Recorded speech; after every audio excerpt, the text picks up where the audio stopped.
వెంకటేశాయ కుశల సమాధిగమ్య మతిలయ మానగమ్య గోవింద గోవింద. త్వత్పాద పద్మభవ సాగర పోతమాప్య త్వద్భక్తియోగరశనాభిరభిప్రబధ్య త్వత్కర్మకారి మనసాతు శుచిత్వమాప్య త్వద్భేదమూలవయునం ప్రవిలాపయేయం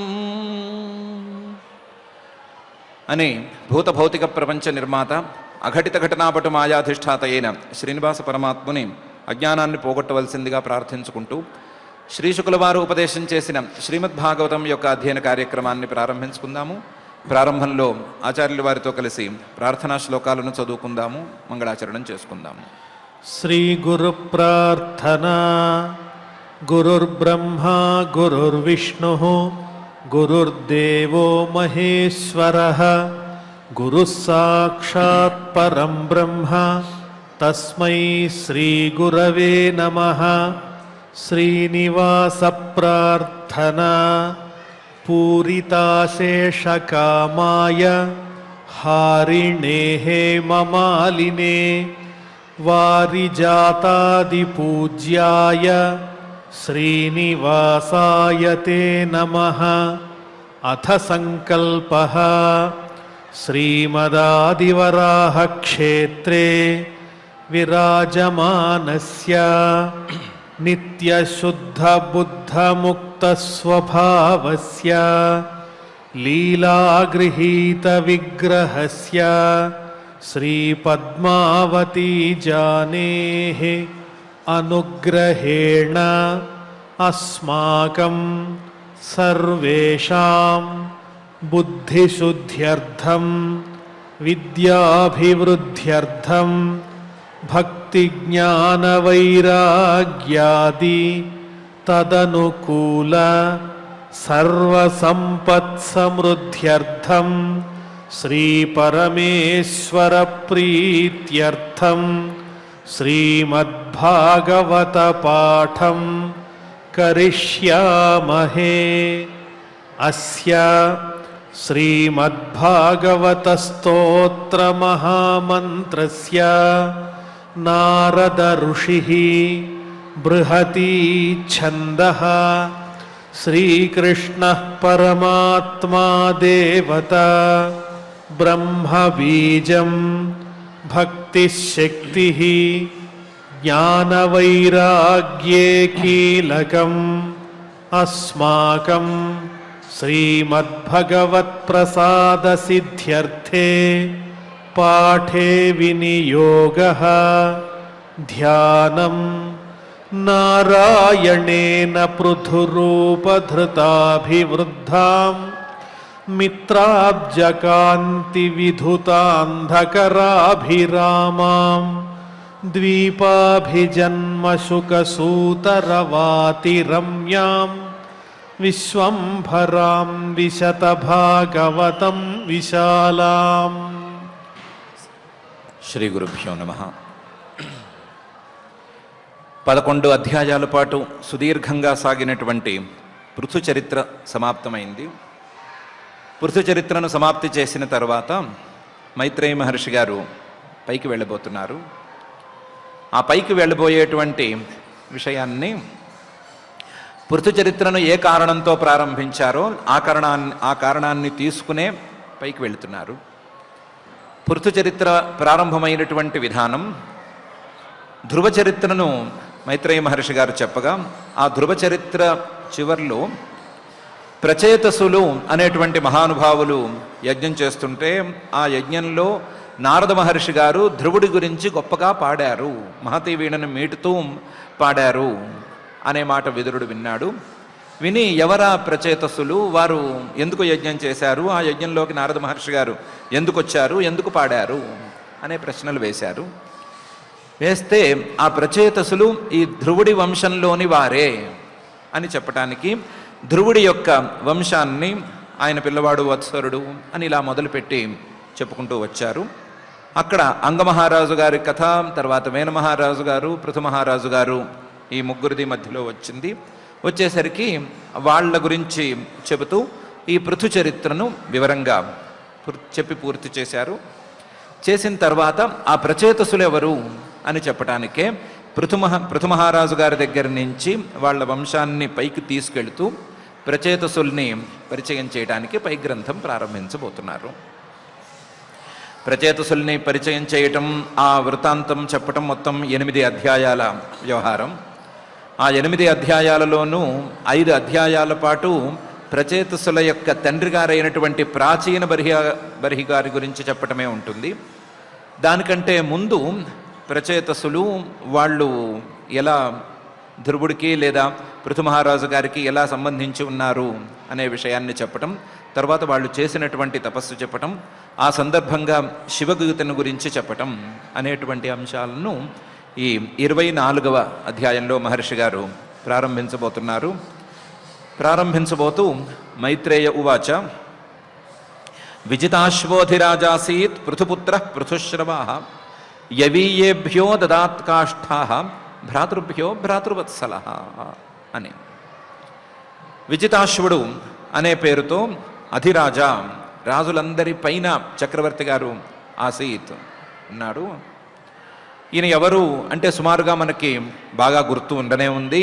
పృథుపుత్ర, పృథుమహారాజు గారు కొడుకు.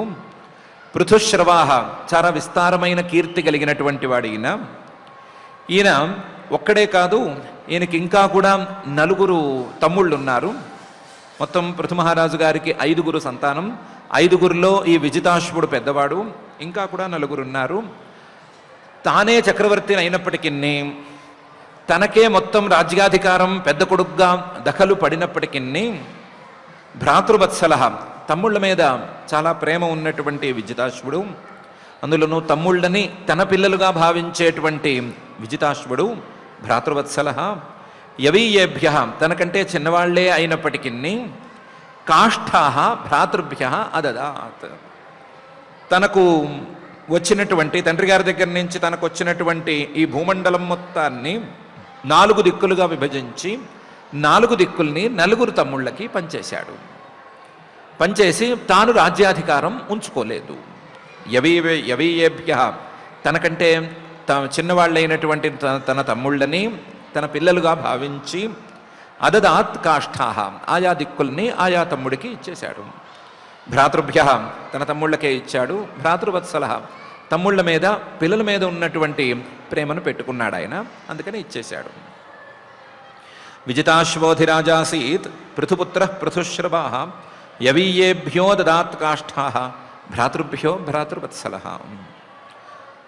అందులో హర్యక్షాయాదిశత్ ప్రాచీం ధూమ్రకేశాయ దక్షిణాం ప్రతీచీం వృకసంజ్ఞాయ తుర్యాం ద్రవిణసే విభు. ఈయన పృథుమహారాజు గారి కొడుకు విజితాశ్వుడు తన తమ్ముళ్ళకి ఇలా పంచాడు. ప్రాచీం, తూర్పు వైపు ఉన్నటువంటి భాగం మొత్తాన్ని హర్యక్షాయ అదిశత్, హర్యక్షుడు అనేటువంటి తమ్ముడిని పిలిచి నువ్వు తూర్పు వైపు మొత్తాన్ని బాధ్యతగా తీసుకో అని చెప్పి ఇచ్చేశాడు. ధూమ్రకేశాయ దక్షిణాం, దక్షిణం వైపు ఉండేటువంటి భాగం మొత్తాన్ని ధూమ్రకేశుడు అనే పేరున్నటువంటి తమ్ముడికి ఇచ్చాడు. ప్రతీచీం వృక సంజ్ఞాయ, వృకుడు అనేటువంటి తమ్ముడికి పడమర వైపు ఉండేటువంటి భూభాగాన్ని బాధ్యతగా ఇచ్చాడు. తుర్యాం, 4వ భాగం ఉత్తర దిక్కు, ఆ ఉత్తర దిక్కుని ద్రవిణసే విభు, ద్రవిణాహ అనే పేరు గల లేదా ద్రవిణ అనే పేరు కలిగినటువంటి తమ్ముడికి ఇచ్చేశాడు. తమ్ముడికి ఇచ్చాడు అంటే తమ్ముళ్ళందరికీ 4గురికి 4 భాగాలు ఇచ్చాడు అంటే తాను రాజ్యపాలన చేయలేక ఇవ్వలేదు. విభు, సమర్థుడే, ఆయనేమి అసమర్థుడు కాడు. అసమర్థుడు కాకపోయినా తమ్ముళ్ళ మీద ప్రేమతోనూ వైరాగ్యంతోనూ ఈ భాగాల్ని తమ్ముళ్ళకి ఇచ్చేశాడు. హర్యక్షాయాదిశత్ ప్రాచీం ధూమ్రకేశాయ దక్షిణాం ప్రతీచీం వృకసంజ్ఞాయ తుర్యాం ద్రవిణసే విభు. ఈయన యొక్క విభుత్వం లేదా సామర్థ్యం అనేది చిన్నదేం కాదు అని పృథు చరిత్రలోనే మనం చూశాం కదా. అంతర్ధానగతిం శక్రాత్ లబ్ధ్వా అంతర్ధాన సంజ్ఞిత అపత్యత్రయమాధత్త శిఖండిన్యాం సుసమ్మతం. ఈయన శక్రాత్, ఇంద్రుడి దగ్గర నుంచే అంతర్ధానగతిం లబ్ధ్వా, మాయమైపోయేటువంటి శక్తిని వరంగా పొందాడు. అందువల్ల ఈయనకి అంతర్ధాన అనే పేరు తర్వాత వచ్చింది. ఇంద్రుడి దగ్గర నుంచి అశ్వాన్ని తిరిగి తేగలిగాడు కాబట్టి విజితాశ్వ అని పేరు వచ్చినట్లుగానే ఇంద్రుడి దగ్గర నుంచి వరంగా అంతర్ధాన శక్తిని పొందాడు కాబట్టి అంతర్ధాన సంజ్ఞిత, అంతర్ధాన అనే పేరు ఈయనకొచ్చింది. అలాంటి అంతర్ధాన శక్తి ఉన్నవాడు, ఇంద్రుడి దగ్గర నుంచే వరాన్ని పొందగలిగినటువంటి వాడు, ఇంద్రుడిని జయించాడు అనే పేరు ఉన్నవాడు కాబట్టి ఈయన సామర్థ్య విషయంలో మనకేమీ సందేహం అక్కర్లేదు. ఆయన తమ్ముళ్ళ మీద ప్రేమతోనూ వైరాగ్యంతోనూ రాజ్యాన్ని పంచి ఇచ్చేశాడు. పంచి ఇచ్చాడు కానీ ఈయనకి వివాహం అయింది. 2 భార్యలు ఉన్నారు. అందులో శిఖండిని అనే ఆవిడ పెద్ద భార్య. ఆ పెద్ద భార్యకి అపత్యత్రయమాధత్త శిఖండిన్యాం సుసమ్మతం. 3 పిల్లలున్నారు. పెద్ద భార్య అయినటువంటి శిఖండినికి 3 పిల్లల్ని అనుగ్రహించాడు. సుసమ్మతం, చాలా గొప్ప పిల్లలు వీళ్ళు 3. ఆ 3ని సంతానంగా ఈయన అనుగ్రహించాడు. ఎవరు వారు అంటే పావక పవమానశ్చ శుచిరిత్యగ్నయ పురా వశిష్ఠ శాపాదుత్పన్నా పునర్యోగగతిం గతా అనేటువంటి 3 పిల్లల. 3 పావక పవమాన శుచి అనే పేరు కలిగినటువంటి 3 అగ్నులు. పావక పవమానశ్చ శుచి ఇది అగ్నయ, అగ్నులే ఈయనకి పిల్లలుగా పుట్టారు. వీళ్ళు వాస్తవానికి ఈయన పిల్లలుగా పుట్టి ఉండనక్కర్లేదు, కానీ పురా వశిష్ఠ శాపాత్ ఉత్పన్నా ఇదాని. వశిష్ఠ మహర్షికి వీళ్ళు 3 ఆగ్రహం తెప్పించారు. ఆగ్రహం తెప్పించడంతో ఆయన శపించాడు. శపించేసేసరికి అందులోనూ శాపం, మీరు మనుష్య రూపంలో మళ్ళీ పుట్టండి అని శాపం పెట్టాడు. ఆ శాపాన్ని అనుభవించటానికి ఉత్పన్నాహ, ఈ అంతర్ధాన అనే ఆయనకి శిఖండిని అనేటువంటి ఆవిడికి పిల్లలుగా పుట్టారు. శాపం తీరిపోయిన తర్వాత పునః యోగగతిం గతాః, యోగయుక్తమైనటువంటి గతి, సహజంగానే యోగం అబ్బేటువంటి గతి దేవగతి. ఆ దేవగతిని మళ్ళీ పొందారు. మళ్ళీ తిరిగి దేవతలుగా మారిపోయారు. శాపం తీరటం కోసం వీళ్ళిద్దరికీ పిల్లలుగా పుట్టారు. శాపం తీరిన తర్వాత మళ్ళీ దేవుళ్ళుగా వాళ్ళు మారిపోయారు. పావక పవమానశ్చ శుచిరిత్యగ్నయ పురా వశిష్ఠ శాపాదుత్పన్నా పునర్యోగగతిం గతాః. ఇది పెద్ద భార్య అయినటువంటి శిఖండినికి ఉన్నటువంటి పిల్లలు. ఇది కాక అంతర్ధానో నభస్వత్యాం హవిర్ధానమవిందత య ఇంద్రమశ్వహర్తారం విద్వానపి న జఘ్నివాన్ అని ఈయనకి ఇంకొక భార్య ఉంది. ఆ భార్యకి ఇంకొక పిల్లవాడు ఉన్నాడు. అంతర్ధాన, ఈ అంతర్ధానుడు అనేటువంటి పేరు కలిగిన విజితాశ్వుడు లేదా పృథుమహారాజు గారి పిల్లవాడు. ఈయన నభస్వతి అనే పేరు కలిగినటువంటి ఇంకో భార్య ద్వారా హవిర్ధాన అనే పేరుతో ఒక పిల్లవాడిని అవిందత పొందాడు. ఈయనకే అంతర్ధాన నభస్వతి అనేటువంటి దంపతులకే హవిర్ధాన అనే పిల్లవాడు ఉన్నాడు. ఈ అంతర్ధాన అని మాటికి అంటున్నాం కదా. ఆ అంతర్ధాన అనే పేరు ఆయన యొక్క అంతర్ధాన శక్తి వల్ల వచ్చింది కదా. ఆ శక్తి ఇంద్రుడు వరంగా ఇస్తే వచ్చింది అనుకున్నాం కదా. ఇంద్రుడు వరంగా ఇస్తే వచ్చింది అంటే ఇంద్రుడు వరంగా ఇవ్వటం అని కాదు లెక్క, ఈయన గొప్పదనమే లెక్క. యహ ఇంద్రం అశ్వహర్తారం విద్వానపి న జఘ్నివాన్. ఇంద్రుడు ఈయనకి ఈ వరం ఎందుకు ఇచ్చాడు అంటే, ఇంద్రుడే నా అశ్వాన్ని తీసుకెళ్తున్నాడు అని కనిపెట్టాడు. కనిపెట్టి ఇంద్రుణ్ణి కొట్టమని అత్రి మహర్షి గారు ప్రోత్సహిస్తున్నా సరే, ఇంద్రుణ్ణి కొట్టేంత శక్తి తన దగ్గర ఉన్నా సరే న జఘ్నివాన్, ఇంద్రుణ్ణి బాణంతో కొట్టలేదు. కొట్టకపోవటంతో ఇతని యొక్క వివేకాన్ని చూసి ఇంద్రుడు అబ్బురపడి, ఇతని యొక్క శక్తిని వివేకాన్ని ఈ రెండిటిని బ్యాలెన్స్ చేసుకునేటువంటి విధానాన్ని చూసి ఇంద్రుడు అబ్బురపడి ఈ శక్తిని ఇచ్చాడు. అందువల్ల ఈ శక్తిని ఈయనే సంపాదించుకున్నట్లు. యహ ఇంద్రం అశ్వహర్తారం విద్వానపి న జఘ్నివాన్.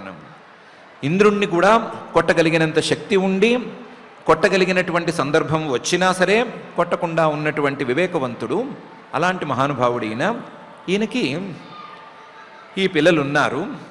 పిల్లలైతే ఉన్నారు కానీ రాజ్ఞాం వృత్తిం కరాదాన దండ శుల్కాది దారుణాం మన్యమానో దీర్ఘసత్ర వ్యాజేన విససర్జ. తన కింద 4 తమ్ముళ్ళు ఉన్నారు, 4 దిక్కుల్ని పాలించగలిగినటువంటి తమ్ముళ్ళు ఉన్నారు. వాళ్ళని సామంతుల కిందో లేదా ఇంకొక తీరులోనో పెట్టి వాళ్ళ నెత్తి మీద చక్రవర్తిగా కూర్చుని ఈయన పాలన చేయగలిగిన సామర్థ్యం ఉంది, అంతర్ధాన శక్తి ఉంది, దేవతలనే మెప్పించగలిగినటువంటి సామర్థ్యం ఉంది, అన్నీ ఉన్నాయి. కానీ ఈయనకెందుకో రాజుగా ఉండటం అనేది నచ్చలేదు. పైగా ఆయనకి ఏమనిపించింది, రాజ్ఞాం వృత్తి, రాజుల పని ఏంటి అంటే ప్రజలని పీడించటం అని అనిపించింది. ప్రజల్ని ఎలా పీడిస్తున్నారు? కరాదానం, వాళ్ళేదో కష్టపడి సంపాదించుకుంటూ ఉంటే అందులో 6వ వంతు నాకు పన్ను కింద కట్టేయమని పీడిస్తున్నారు. కరాదానం, ఒకవేళ దాన్ని కట్టకపోతే లేదా వేరే ఏదైనా తప్పు చేస్తే దండం, ఏదో ఒక దండను విధిస్తున్నారు, శిక్ష వేస్తున్నారు. లేకపోతే ఫైన్, శుల్కం వేస్తున్నారు, ఏదో ఒక ఫైన్ వేస్తున్నారు. ఈ పన్నులు పీక్కోవటము, లేకపోతే దండించటము, లేదా ఈ ఫైన్స్ వేయటం, ఇవన్నీ కూడా దారుణంగా ఉన్నాయి. ఈ రాజులు చేసే ఈ పని ఎందుకో నచ్చలేదు అని అనుకున్నాడు. అనుకుని మన్యమానః, దీని గురించి ఆలోచించి నిర్ణయం తీసుకుని నేను రాజ్యపాలన వ్యవహారాలు చూడలేను అని తమ్ముళ్ళకి చెప్పేశాడు. దానికి ఏం చెప్పాడు అంటే, నేను వదిలేస్తున్నాను, నేను వైరాగ్యంతో ఉన్నాను అని ఏం చెప్పలేదు. చెప్పకుండా దీర్ఘసత్ర వ్యాజేన, నేను పెద్ద యాగాన్ని తలపెట్టాను రా అబ్బాయిలు, ఆ యాగంలో కూర్చుంటే ఇంకా రాజ్యపాలన చూడటం అనేది అయ్యే పని కాదు. అది దీర్ఘసత్రం, 100 ఏళ్ల కొద్దీ సాగేటువంటి దీర్ఘసత్రం. ఆ సత్రంలో కూర్చుంటున్నాను కాబట్టి నేను రాజ్యపాలన చూడలేను, మీ బాధ్యతలను మీరే చూసుకోండి, జాగ్రత్తగా చేసుకోండి అని విససర్జ, బాధ్యతలన్నింటినీ తమ్ముళ్ళకి వదిలేశాడు. తమ్ముళ్లకు దిక్కులు పంచిచ్చాడు, దానితో పాటుగా రాజ్యపాలన బాధ్యతలను కూడా వదిలిపెట్టేశాడు. రాజ్ఞాం వృత్తిం కరాదాన దండ శుల్కాది దారుణాం మన్యమానో దీర్ఘసత్ర వ్యాజేన విససర్జ. అందులోనూ ఈయనేమి తక్కువ స్థాయివాడు కాదు. తత్రాపి హంసం పురుషం పరమాత్మానమాత్మదృక్ యజం స్థల్లోకతామాప కుశలేన సమాధిన. వ్యాజమైతే దీర్ఘసత్రం అని పెట్టాడు, కానీ నిజంగానే దీర్ఘసత్రం చేశాడు. చేసేటప్పుడు తత్రాపి, ఆ యాగంలో కూడా హంసం పురుషం పరమాత్మానం ఆత్మదృక్ యజన్, హంసరూపమైనటువంటి పరమాత్మను హంతి స్వానాం క్లేశం ఇది హంస అని హంస శబ్ద వ్యుత్పత్తి. తన వాళ్ళు అనుకుంటే, తనను చేరటానికి ప్రయత్నం చేసేవారు అనుకుంటే వాళ్ళ యొక్క కష్టాలన్నిటినీ పోగొడతాడు అనే అర్థంలో హంస అనే పదం ఉంది. అలాంటి హంస అనే పేరు కలిగినటువంటి పరమాత్మను ఈ యజ్ఞాల ద్వారా ఆయన అర్చించడం ప్రారంభించాడు. అలా అర్చించటంలో కుశలేన సమాధిన, కేవలం క్రియారూపంలా కాకుండా లోపల యోగాభ్యాస రూపంలోనూ కూడా అర్చించడం ప్రారంభించి సమాధి స్థితి దాకా వెళ్ళిపోయాడు. కుశలేన సమాధిన, యజ్ఞం అనేది పుణ్యమైతే సమాధి అనేది ఆ పుణ్యాలకి ఇంకా చాలా పెద్ద ఎత్తున ఉండేటువంటి పుణ్యం. అంతదాకా కూడా వెళ్ళాడు. సమాధిగా దాకా వెళ్ళి ఆత్మదృక్, పరమాత్మను అక్కడ సమాధిలో దర్శించుకున్నాడు. దర్శించుకుని ఇలా పరమాత్మను పూజించుకుంటూ తల్లోకతామాప, పరమాత్మ యొక్క లోకాన్ని పొందాడు, వైకుంఠానికి చేరాడు. చక్కగా ఈ దీర్ఘసత్రాన్ని చేసుకుంటూ వచ్చాడు. దీర్ఘసత్రంలోనే యోగాభ్యాసాన్ని కూడా కలిపాడు. యోగాభ్యాసంలో సమాధి దాకా వెళ్ళాడు. ఆ సమాధిలో ఆత్మదర్శనాన్ని కూడా కలుపుకున్నాడు. కలుపుకుని చివరికి వైకుంఠానికి చేరిపోయాడు. తత్రాపి హంసం పురుషం పరమాత్మానమాత్మదృక్ యజం స్థల్లోకతామాప కుశలేన సమాధిన అనేది ఈ అంతర్ధాన లేదా విజితాశ్వ అనే ఆయన యొక్క కథ.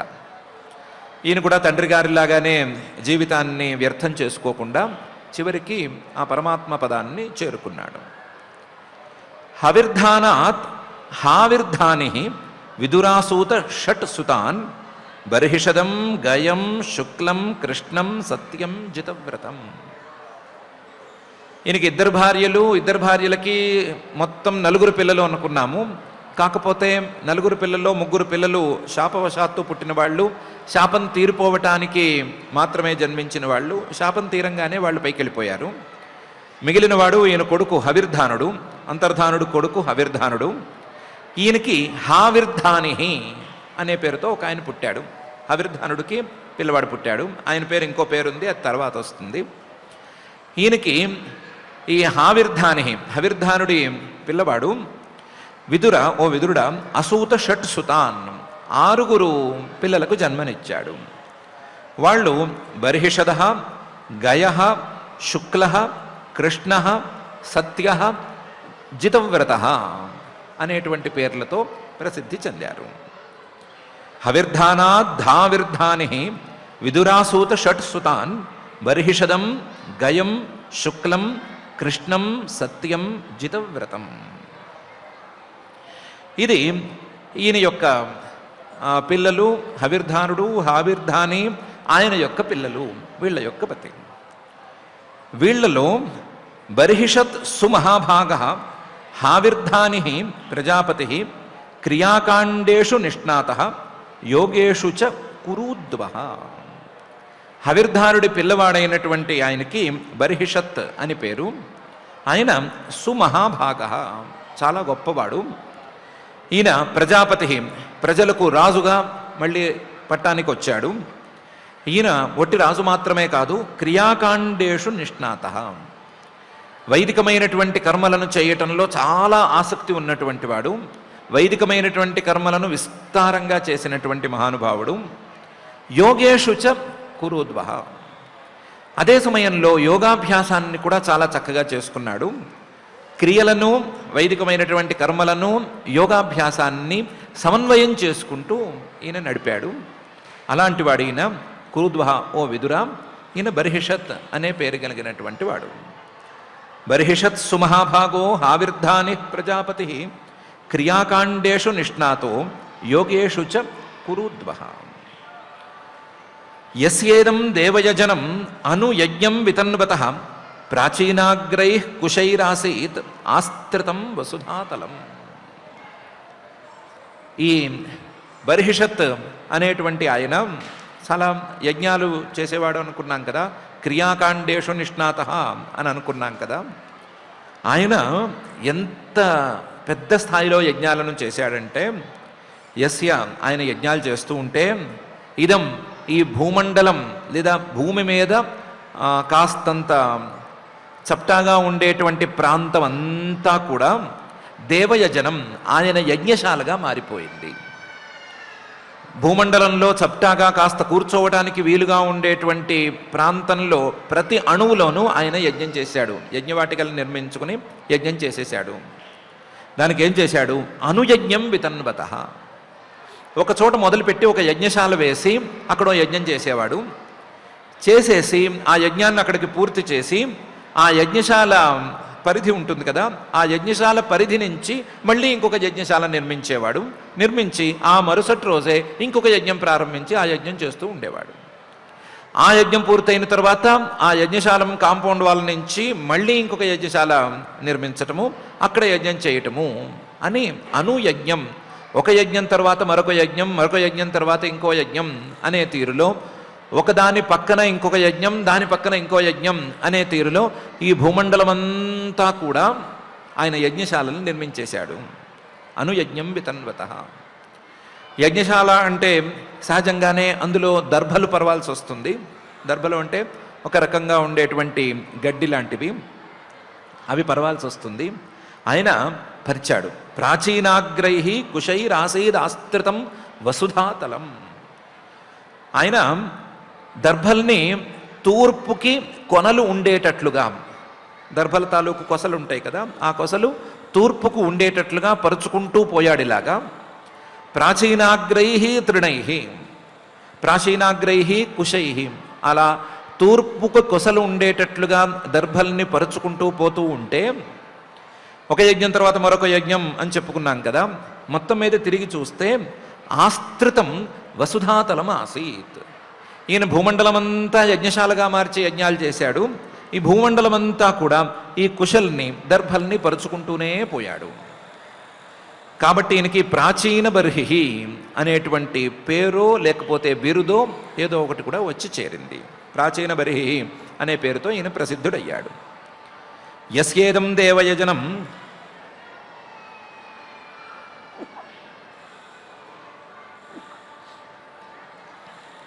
అనుయజ్ఞం వితన్వతః ప్రాచీనాగ్రైః కుశైరాసీత్ ఆస్త్రితం వసుధాతలం. ఈయన సాముద్రీం దేవదేవోక్తాం ఉపయేమే శతద్రుతిం యాం వీక్ష్య చారు సర్వాంగీం కిశోరీం సుష్ఠ్వలంకృతాం పరిక్రమంతీముద్వాహే చకమే అగ్నిశుకీమివ అనే తీరులో సముద్రుడి యొక్క కుమార్తె అయినటువంటి శతద్రుతి అనే ఆవిడ్ని పెళ్ళాడాడు. సాముద్రీం, సముద్రుడి యొక్క కుమార్తె శతద్రుతి అని ఆవిడ పేరు.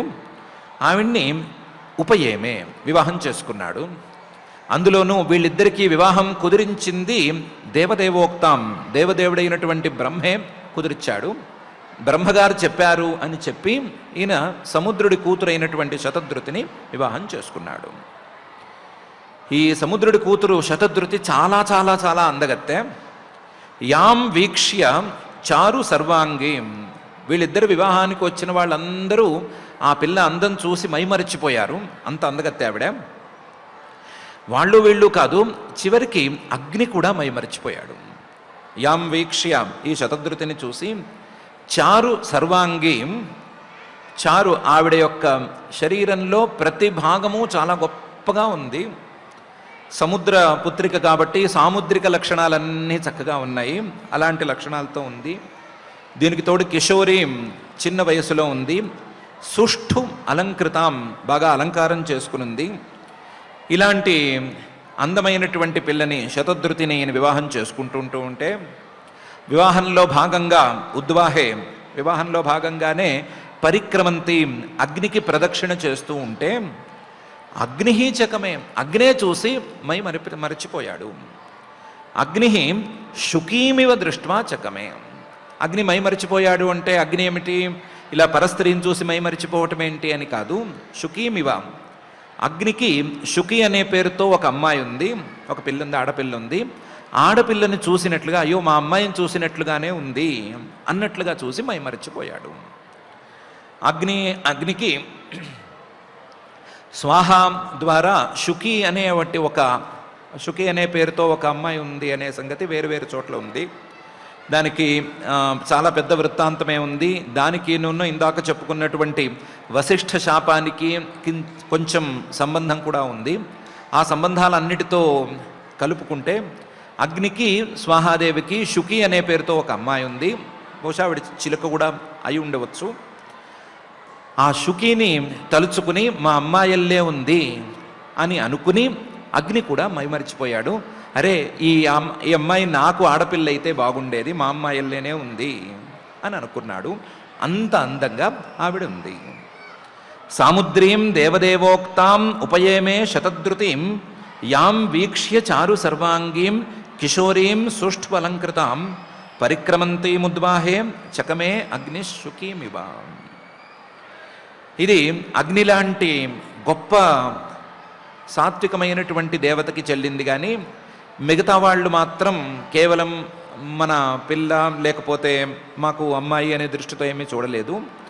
విబుధాసుర గంధర్వ ముని సిద్ధ నరోరగా విజితా సూర్యయా దిక్షు క్వణంత్యైవ నూపురై అని మిగతా వాళ్ళందరూ అయ్యో ఇలాంటి భార్య మనకు దక్కలేదే అని బాధపడినట్లుగా కూడా ఉన్నారు.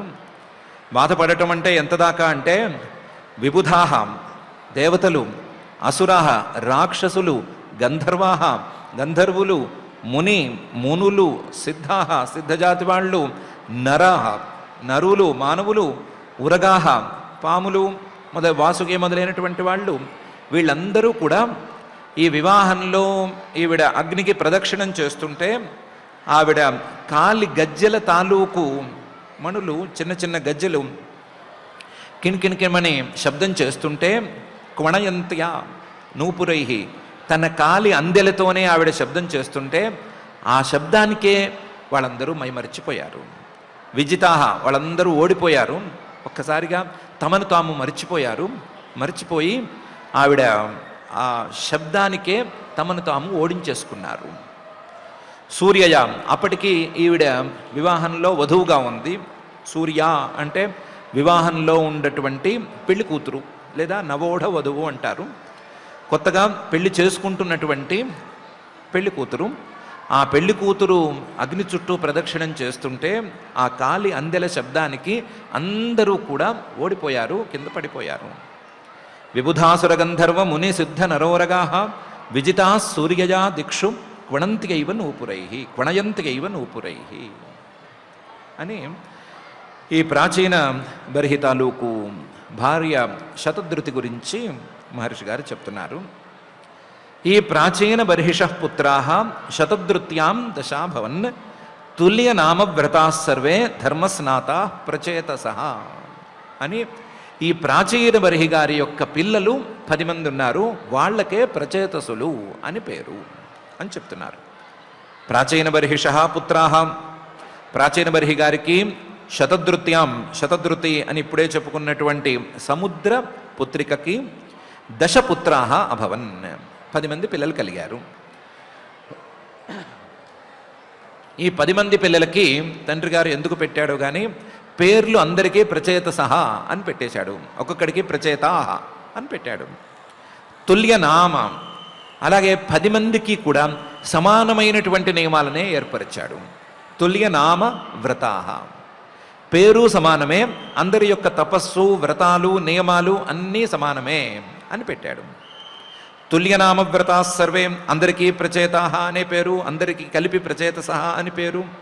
అందరి నియమాలు ఒకటే, కాకపోతే అందరూ కూడా సర్వే ధర్మస్నాతాహ, ధర్మం అనే దాని యొక్క చివరి కొనను కూడా చూసేసినటువంటి వాళ్ళు, ధర్మంలో చాలా నిష్ణాతులు. ధర్మ స్నాతాహ ప్రచేతసహ, వీళ్ళే ప్రచేతసులు, వీళ్ళదే యజ్ఞం జరిగింది. ఆ యజ్ఞంలోనే నారద మహర్షి గారు ధ్రువుడి గురించి పాడారు అనేది ఎప్పుడో అడిగినటువంటి ప్రశ్నకి కే ప్రచేతసోనామా అనేటువంటి ప్రశ్నకి సమాధానం ఇప్పుడు వచ్చింది.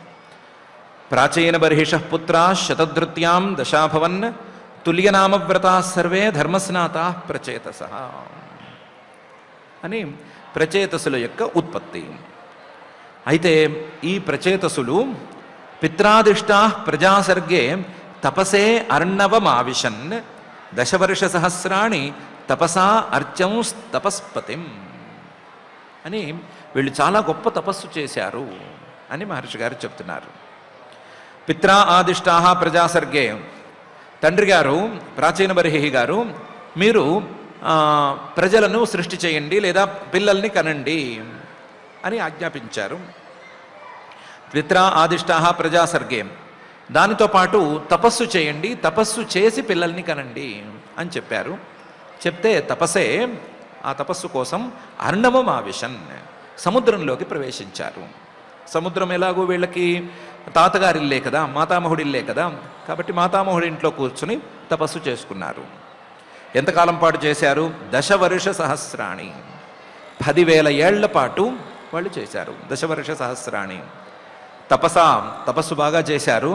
అర్చం తపస్పతిం, ఒక్కొక్కళ్ళు కూడా తపస్పతి, తపస్సుకు ఫలితాలను ఇచ్చేటువంటి ఆ శ్రీమన్నారాయణుణ్ణి తపస్సుతో అర్చించుకున్నారు. 10,000 ఏళ్ల పాటు శ్రీమన్నారాయణుని గురించి తపస్సు, తన మాతామహుడు నిలయమైనటువంటి సముద్రంలో ఈ 10 మంది చేశారు. పిత్రాదిష్టా ప్రజాసర్గే తపసేర్ణవమావిశన్ దశవర్ష సహస్రాణి తపసార్చం తపస్పతిం యదుక్తం పథిదృష్టేన గిరిశేన ప్రసీదత తద్ధ్యాయంతో జపంతశ్చ పూజయంతశ్చ సంయుతాః అనేది ఈ తపస్సులో ఇంకొక విశేషం. ఈ తపస్సుకు వీళ్ళు వెళుతుంటే మధ్యలో వీళ్ళకి పరమేశ్వరుడు తారసపడ్డాడు. పరమేశ్వరుడు మధ్యలో కనిపించాడు. ఆ పరమేశ్వరుడు వీళ్ళకి ఉపదేశం చేశాడు. యదుక్తం, ఆ పరమేశ్వరుడు ఏ రకంగానైతే ఉపదేశం చేశాడో, పథి దృష్టేన, దారిలో కనిపించాడు కదా ఆయన, దారిలో పరమేశ్వరుని దర్శించుకున్నారు వీళ్ళు.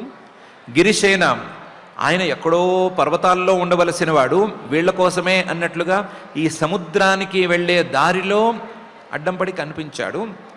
ప్రసీదత పైపెచ్చు ప్రసన్నంగా కనిపించి ఉపదేశం చేశాడు. చేసినటువంటి ఆ ఉపదేశాన్ని తత్ ధ్యాయంతః ఆలోచిస్తూ దాన్నే ధ్యానం చేస్తూ జపంతశ్చ ఆయన కొన్ని మంత్రాలు అవి చెప్పారు. ఆ మంత్రాలనే జపం చేస్తూ పూజయంతశ్చ ఆయన కొన్ని పూజా విధానాలను కూడా చెప్పారు. ఆ పూజా విధానాలతో పూజ చేస్తూ సంయతః మొత్తం ఇంద్రియాలని మనస్సుని అన్నిటినీ ఉగ్గపెట్టుకుని అన్నిటినీ గట్టిగా పట్టుకుని సంయమంతో వీళ్ళు చాలా చక్కగా చేసుకున్నారు. యదుక్తం పథిదృష్టేన గిరిశేన ప్రసీదత తద్ధ్యాయంతో జపంతశ్చ పూజయంతశ్చ సంయతాః అని వీళ్ళు తపస్సు చేసుకున్నారు.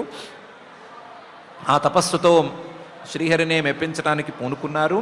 దానికి పరమేశ్వరుడి యొక్క ఉపదేశం తోడ్పడింది. పరమేశ్వరుడు చెప్పినటువంటి విషయాలు వీళ్ళకి సహకారులుగా ఉన్నాయి అని విదురుడితో మైత్రేయ మహర్షి గారు చెప్పారు. సహజంగానే మనకు వచ్చినటువంటి జిజ్ఞాసే విదురుడికి రావాలి. ఈ ప్రచేతసులు తపస్సుకు వెళుతుంటే పరమేశ్వరుడు ఎందుకు కనిపించాడు? పరమేశ్వరుడు కనిపించిన వాడు ప్రసన్నంగా ఎందుకున్నాడు? ప్రసన్నంగా ఉన్నవాడు ఉపదేశం ఎందుకు చేశాడు?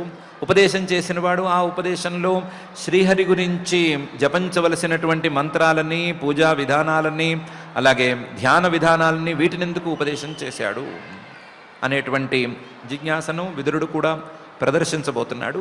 దానికి అతి విస్తృతమైనటువంటి సమాధానం ఆ పరమేశ్వరోపదేశం శివగీత, దాన్ని మహర్షి గారు చూపించనేబోతున్నారు. మనం కూడా దాన్ని ఎలాగూ జాగ్రత్తగా వినబోతున్నాము. కాకపోతే కొన్ని కారణాల వలన ఈరోజు మనం తొందరగా కార్యక్రమాన్ని పూర్తి చేసుకోవలసి ఉంది కాబట్టి ఇప్పటికీ ఎప్పుడో అడిగినటువంటి ప్రశ్నకి సమాధానం, ప్రచేతసులు ఎవరు అనే ప్రశ్నకి సమాధానం వచ్చింది కాబట్టి మనం దానికి ఆ సమాధానానికి తృప్తిపడి, ప్రశ్న గుర్తుంటే సమాధానానికి తృప్తిపడి, దానితో పాటుగా పృథు మహారాజు గారి దగ్గర నుంచి అంతర్ధానుడు రాజ్యాన్ని అందుకున్న తర్వాత ఆయన చేసిన పని, ఆయన రాజ్యాన్ని గురించి ఆలోచించిన విధానం, ఆ తర్వాత ఆయన తను చేసినటువంటి సాధన, ఆ తర్వాత ప్రాచీన బర్హి గారు చేసినటువంటి ఈ యజ్ఞాల రూపంలో పరమేశ్వరుణ్ణి ఆరాధించడం అనేటువంటి ఉత్తమమైన విధానం, వీటన్నిటినీ ఒక్కసారి చిన్నగా చూసుకుంటూ మనం కూడా అలాంటి సవ్యమైన కర్మ మార్గంలో ఉంటూ అంతర్ధానుడిలాగా కాస్తంత వైరాగ్యాన్ని కూడా పుణికిపుచ్చుకొని మన జీవితాన్ని సార్థకం చేసుకోవాలి అనేటువంటి చిన్న సందేశాన్ని దీని ద్వారా పొంది అలాంటి ఉత్తమమైనటువంటి జీవిత విధానాన్ని మనకు పరిచయం చేయవలసిందిగా ఆ భూత భౌతిక ప్రపంచ నిర్మాత అఘటిత ఘటనాపటు మాయాధిష్ఠాత అయిన శ్రీనివాస పరమాత్మని భక్తిగా ప్రార్థించుకుందాము. ఆ ప్రార్థనతో పారాయణ కార్యక్రమాన్ని ప్రారంభించుకుందాము. రేపు, ఎల్లుండి, ఆ మరుసటి రోజు, ఈ 3 రోజులు మన భాగవత అధ్యయనానికి సెలవు. వేరే కార్యక్రమాల యొక్క భారం వలన ఈ 3 రోజులు మనకి ప్రత్యక్ష ప్రసారం ఉండదు. తిరిగి సోమవారం రోజు కలుసుకుంటాం మనం. ఈరోజు మనం చతుర్థ స్కంధంలో 24వ అధ్యాయం ప్రారంభం నుంచి పారాయణ చేసుకుంటున్నాం. అథ శ్రీమద్భాగవతే పారమహంస్యాం సంహితాయాం చతుర్థ స్కంధే చతుర్వింశోऽధ్యాయః మైత్రేయ ఉవాచ విజితాశ్వోధిరాజాసీత్ పృథుపుత్రః పృథుశ్రవాః యవీయేభ్యో దదాత్కాష్ఠాః భ్రాతృభ్యో భ్రాతృవత్సలః హర్యక్షాయాదిశత్ప్రాచీం ధూమ్రకేశాయ దక్షిణాం ప్రతీచీం వృకసంజ్ఞాయ సంజ్ఞాయ తుర్యాం ద్రవిణసే విభుః తుర్యాన్ ద్రవిణసే విభుః అంతర్ధానగతిం శక్రాత్ అంతర్ధానగతిం శక్రాత్ లబ్ధ్వాంతర్ధాన సంజ్ఞితః లబ్ధ్వాంతర్ధాన సంజ్ఞితః అపత్యత్రయమాధత్త అపత్యత్రయమాధత్త శిఖండిన్యాం సుసమ్మతం శిఖండిన్యాం సుసమ్మతం పావకః పవమానశ్చ పావకః పవమానశ్చ శుచిరిత్యగ్నయః పురా శుచిరిత్యగ్నయః పురా వసిష్ఠశాపాదుత్పన్నాః వసిష్ఠశాపాదుత్పన్నాః పునర్యోగగతిం గతాః పునర్యోగగతిం గతాః అంతర్ధానో నభస్వత్యాం అంతర్ధానో నభస్వత్యాం హవిర్ధానమవిందత హవిర్ధానమవిందత య ఇంద్రమశ్వహర్తారం య ఇంద్రమశ్వహర్తారం విద్వానపి న జఘ్నివాన్ విద్వానపి న జఘ్నివాన్ రాజ్ఞాం వృత్తిం కరాదాన రాజ్ఞాం వృత్తిం కరాదాన దండశుల్కాదిదారుణాం దండశుల్కాదిదారుణాం మన్యమానో దీర్ఘసత్ర మన్యమానో దీర్ఘసత్ర వ్యాజేన విససర్జః వ్యాజేన విససర్జః తత్రాపి హంసం పురుషం తత్రాపి హంసం పురుషం పరమాత్మానమాత్మదృక్ పరమాత్మానమాత్మదృక్ యజం స్థల్లోకతామాప యజంస్తల్లోకతామాప కుశలేన సమాధినా కుశలేన సమాధినా హవిర్ధానాద్ధవిర్ధాని హవిర్ధానాద్ధావిర్ధాని విదురాసూత షట్సుతాన్ విదురాసూత షట్సుతాన్ బర్హిషదం గయం శుక్లం బర్హిషదంగయం శుక్లం కృష్ణం సత్యం జితవ్రతం కృష్ణం సత్యం జితవ్రతం బర్హిషత్సు మహాభాగో బర్హిషత్సు మహాభాగో హవిర్ధాని ప్రజాపతి హావిర్ధాని ప్రజాపతి క్రియాకాండేషు నిష్ణాతో క్రియాకాండేషు నిష్ణాతో యోగేషు చ కురుద్వః యోగేషు చ కురూద్వః యస్యేదం దేవయజనం యస్యేదం దేవయజనం అనుయజ్ఞం వితన్వతః అనుయజ్ఞం వితన్వతః ప్రాచీనాగ్రైః కుశైరాసీత్ ప్రాచీనాగ్రైః కుశైరాసీత్ ఆస్త్రితం వసుధాతలం ఆస్త్రితం వసుధాతలం సాముద్రీం దేవదేవోక్తాం సాముద్రీం దేవదేవోక్తాం ఉపయేమే శతద్రుతిం ఉపయేమే శతద్రుతిం యాం వీక్ష్య చారు సర్వాంగీం యాం వీక్ష్య చారు సర్వాంగీం కిశోరీం సుష్ఠ్వలంకృతాం కిశోరీం సుష్ఠ్వలంకృతాం పరిక్రమంతీముద్వాహే పరిక్రమంతీముద్వాహే చకమేగ్నిశుకీమివ చకమేగ్నిశుకీమివ విబుధాసురగంధర్వ విబుధాసురగంధర్వ మునిసిద్ధనరోరగాః మునిసిద్ధనరోరగాః విజితాः సూర్యయా దిక్షు విజితాः సూర్యయా దిక్షు క్వణయంత్యైవ నూపురైః క్వణయంత్యైవ నూపురైః ప్రాచీనబర్హిషః పుత్రాः ప్రాచీనబర్హిషః పుత్రాः శతదృత్యాం దశాభవన్ శతదృత్యాన్ దశాభవన్ తుల్యనామవ్రతాः సర్వే తుల్యనామవ్రతాः సర్వే ధర్మస్నాతాः ప్రచేతసః ధర్మస్నాతాः ప్రచేతసః పిత్రాదిష్టాः ప్రజాసర్గే పిత్రాదిష్టాः ప్రజాసర్గే తపసేర్ణవమావిశన్ తపసేర్ణవమావిశన్ దశవర్షసహస్రాణి దశవర్షసహస్రాణి తపసార్చం తపస్పతిం తపసార్చం తపస్పతిం యదుక్తం పథి దృష్టేన యదుక్తం పథి దృష్టేన గిరిశేన ప్రసీదత గిరిశేన ప్రసీదత తధ్యాయంతో జపంతశ్చ తధ్యాయంతో జపంతశ్చ పూజయంతశ్చ సంయతాః పూజయంతశ్చ సంయతాః ఇతి శ్రీమద్భాగవతే శ్రీమద్భాగవతే పారమహంస్యాం సంహితాయాం పారమహంస్యాం సంహితాయాం చతుర్థస్కంధే చతుర్థస్కంధే చతుర్వింశోऽధ్యాయే శ్లోకాః చతుర్వింశాధ్యాయే శ్లోకాః. పారాయణ కార్యక్రమాన్ని భక్తి శ్రద్ధలతో పరిపూర్ణం చేసుకున్నాం. ఇప్పుడు అందరం కలిసి క్షమా ప్రార్థనాదులు పలుకుదాం.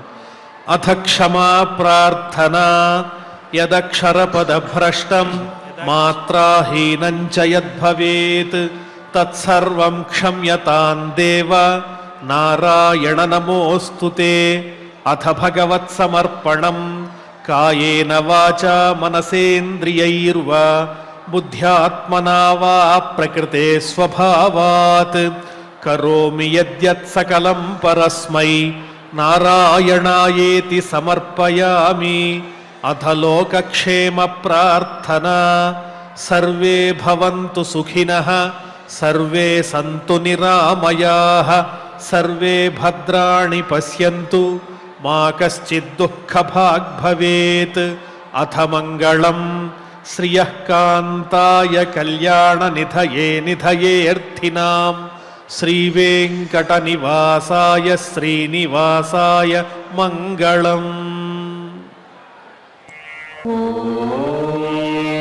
నమో వెంకటేశాయ.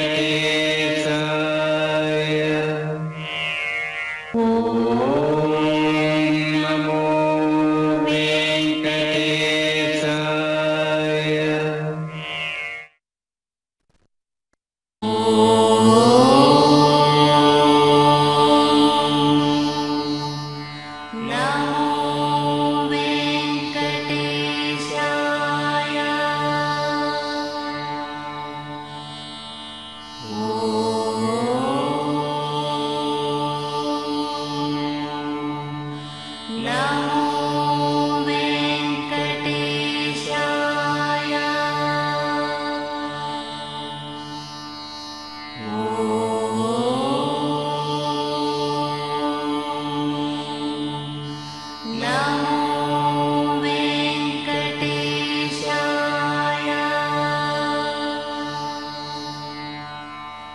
Oh